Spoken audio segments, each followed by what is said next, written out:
బులెటిన్లో మరో breaking news చూస్తున్నాం. చిత్తూరు జిల్లా పలమనేరులో ఏనుగు బీభత్సం సృష్టించింది. గంగవరం మండలం బండమీద జరావారిపల్లి పొలం దగ్గర ఓ ఇంటిపై ఏనుగు దాడి చేసింది. ఇంటికి ఆనుకొని నిర్మించిన రేకుల షెడ్లో ఉన్న వంటగది పూర్తిగా ధ్వంసమైంది. వంటగదిలో బస్తాల్లోని బియ్యం, రాగులను ఏనుగు స్వాహా చేసింది. భయభ్రాంతులకు గురైన కుటుంబ సభ్యులు వెంటనే ఫారెస్ట్ అధికారులకు సమాచారం అందించారు.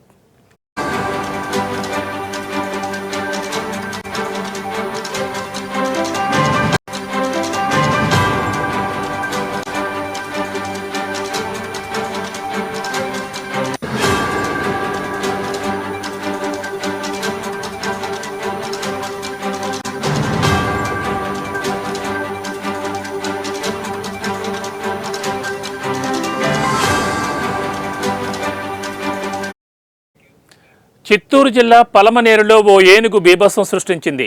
గంగవరం మండలం బండమీద జరావారిపల్లి పొలం దగ్గర ఓ ఇంటిపై ఏనుగు దాడి చేసింది. ఇంటికి ఆనుకొని నిర్మించిన రేకుల షెడ్లో ఉన్న వంటగది పూర్తిగా ధ్వంసమైంది. వంటగదిలో బస్తాల్లోని బియ్యం, రాగులను ఏనుగు స్వాహా చేసింది. భయభ్రాంతులకు గురైన కుటుంబ సభ్యులు వెంటనే ఫారెస్ట్ అధికారులకు సమాచారం అందించారు.